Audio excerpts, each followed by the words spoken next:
The circle of friends. A north can't match to a west, it can only match to a north. So a north can only match to 3 other tiles in the game, the other 3 norths. Same with all the winds. A red can't match to a white, it can only match to a red.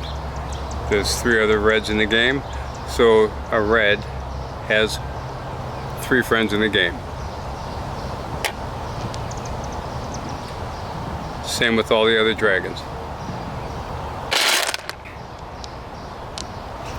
A 1 has 11 friends in the game. It can match to 3 other 1s that are in the game. It can also be turned into a run.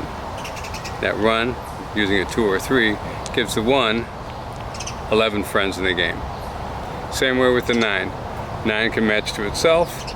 There's 3 tiles it can match to, but it can also be turned into a run. So both 9s and 1s have 11 friends in the game. 11 chances that they can be turned into a set. Let's move in 1 tile on the number 2 here. Number 2 can be a 1, 2, 3 or a 2, 3, 4, besides matching to itself. So a 2 has 15 friends in the game.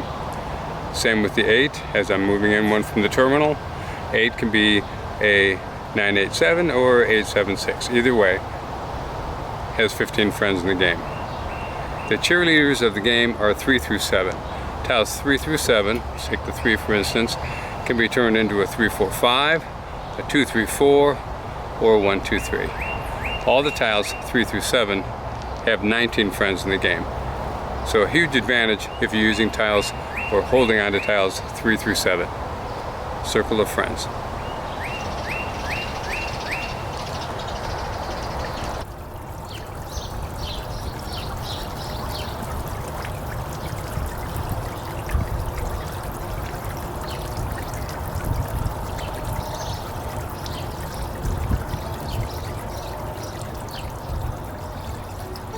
There's 4 types of weights in the game. One weight is called an edge weight. That'd be a situation like this where you have a 1, 2, and the only tile specifically is going to fix this for you is the 3 to complete that chow. That's an edge weight because you're on the edge of this. This is a gapped weight, or what they also call a closed weight, because it's boxed in. Only the 5 can fix this for you and turn it into a chow. And the pair weight. Pair weight is waiting for a pair. There's only one specific tile that'll finish that for you. The other style weight is called a double-ended, where both a 4 or 7 will complete this. And when you think about it, if there's 4 4s in the game and 4 7s in the game, which we're going to assume during this whole little tutorial, there's 8 chances that you can complete this chow. When you're in a situation like this, you have a box weight or an edge weight or a pair weight, there's only 4 tiles. So you've got doubled, when you have a double end, double chances to win. Let's move on. There's a lot of situations that people pass. They don't realize it's a good situation. You've got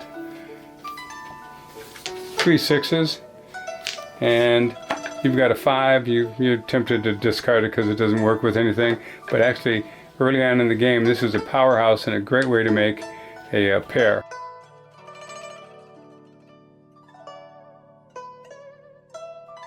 You have a 4 5 6 and this becomes your pair. And if you had a 7, you have a 5 6 7. Once again you have 6 for your pair. Another scenario that you see the strength of possibly is this one right here, where you got 2 pairs. I have a 5 6, the consecutives, and I've got a 4 next to it. All kinds of good things can happen from this. Obviously I want my pure double chow, and that would be if I got a 4, then I'd have the 4 5 6 twice. But the game's going on, people are starting to go out. Looks like I'm going to lose if I don't go out soon. This also works with a 7, so once again I've got a double-ended situation here, because if I drew a 7, I'd have the 4 5 6 and the 5 6 7. Sometimes you get in situations that you don't realize there's an easy remedy for. I don't have my pair yet, but I've got 2 chows I'm waiting to see what's going to happen, and Player to my left puts down the 3, so I turn this into a chow. I still got to make my pair. A lot of people are immediately going to go, wow, which one of these do I want to do? There's 3 5s in the game, and I could get rid of the 6, because you got to get rid of something, or I could get rid of the 5, and there's however many 6s left in the game. And it's not going to be more than 3. So either way you go with this, you have 3 chances to win. But in reality, all you have to do is really dump your one of your pungs, and now you've got 8 chances to win. Assuming that there's 4 4s out there and 4 7s, you don't have to hang on to things. You can disrupt your hand if it's in your hand and you haven't displayed it. If you've picked these up and they're in front of your rack, then you can't change them any longer. But and that's part of the value of staying concealed. Make as many things in your hand as you can, because you have more options to move them around later, like I just did there. You're waiting for a pair for this. Everything else is made. All your chows, you got a pung. There's 3 chances that you're going to draw one of these, or someone's going to discard it for you. 3 chances, because there's 3 left in the game. But you draw 5. A lot of people are going to just discard the 5. They're still waiting for this red dragon. But if they would have kept the 5, they would have doubled their chance to win.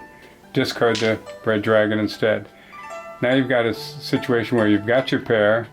Now all you're waiting for is, there's 2 more 5s left in the game, 5, and there's 4 8s left in the game. So that's 6 more tiles. So you've just taken your chances of 3 tiles to match this to 6 chances to finish this chow, and you've already got your pair at that point. Not only that, but it works on any chow that I've got in my hand. If I held on to this 5 or this 3, got rid of that, I've doubled my chances of waiting for my single pair. This is a mind blower right here though. It also works the next number down. If I was to draw a 4, here's the scenario. I draw a 4, I've got to discard something. I discard this, hold on to the 4, just double my chances of winning again. Because once again, there's 3 chances that I'm going to make this pair. There's 6 chances that I'm going to make this into a pair and a chow. Because now I've put myself in a situation that any 4 is going to be my final pair, and this is my final chow. Any 7 is going to become my final pair, and this is my final chow. Now I've got 6 chances. Once again, it works for everything except for this one, because I can't go to the left of the 1.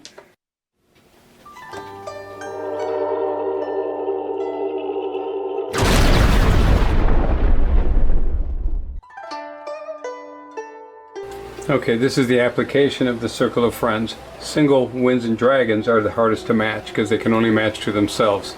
There's the least amount of tiles that they can use to turn into a set. So we're going to get rid of single winds and dragons first, and then working our way in, 9s and 1s would be the next, and 2s and 8s would be the next.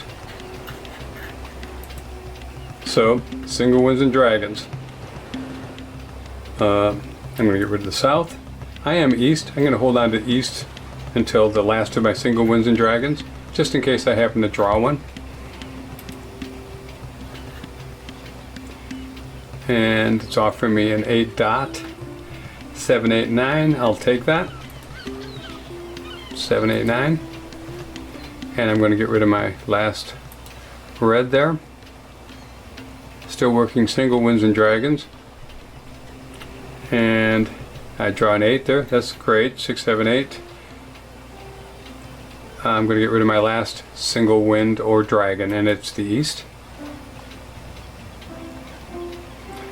Now I'm working my way in because I have no more single winds and dragons. Do I have friendless 1s or 9s? Well, I only have 1 9 and it's friendless. It doesn't have a 7 or an 8 with it.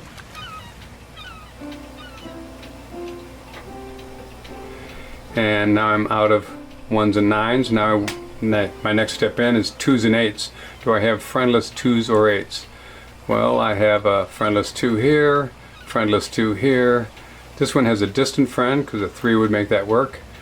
And the 8s, I have a close friends to that 8. So I would get rid of the oddball. There's no cracks other than there's 2 cracks, so it has no friends at all. This 2 dot would probably be next to go. Now it's offering me a 1. Do I want it? Yeah, I would take that. I take the 1, 2, 3 chow.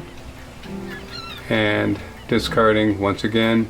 I have no single ones or dragons, no friendless ones or nines. I'm looking at 2s and 8s, and here's my friendless 2. Now I'm out of friendless tiles altogether. Now I'm just going to do things that make sense, and I'm only going to let things into my hand that make sense to what I already own. Everything here is close. 4 the 5, the 7 and the 8, the 6, 7, 8 is complete, and a red dragon comes in. Now what I really need is a pair. 4, 5, 6, 7. That's a pair maker right there, isn't it? 4, 5, 6, 7, dump the 8. 4 numbers in a row are really powerful.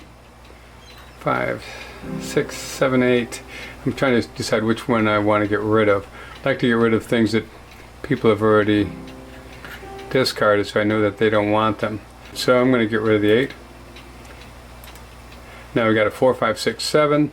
If I draw a 4 or 7, that's my last pair, and I win the game. Because whatever the pair is, the last 3 would be my final chow, and this is already a chow. So pretty much you just kind of reduce everything you have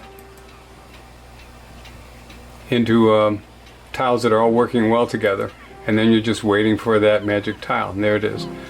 4 worked for me to make my pair. When I pick up this win, 4 is my pair, 5, 6, 7 is a chow, and 6, 7, 8 is a chow. And that's a perfect example of how you boil a hand down using Circle of Friends. This was a voided suit and an all sequences hand also, so I already picked up some extra points. This point system is different than what we do. The play is exactly the same.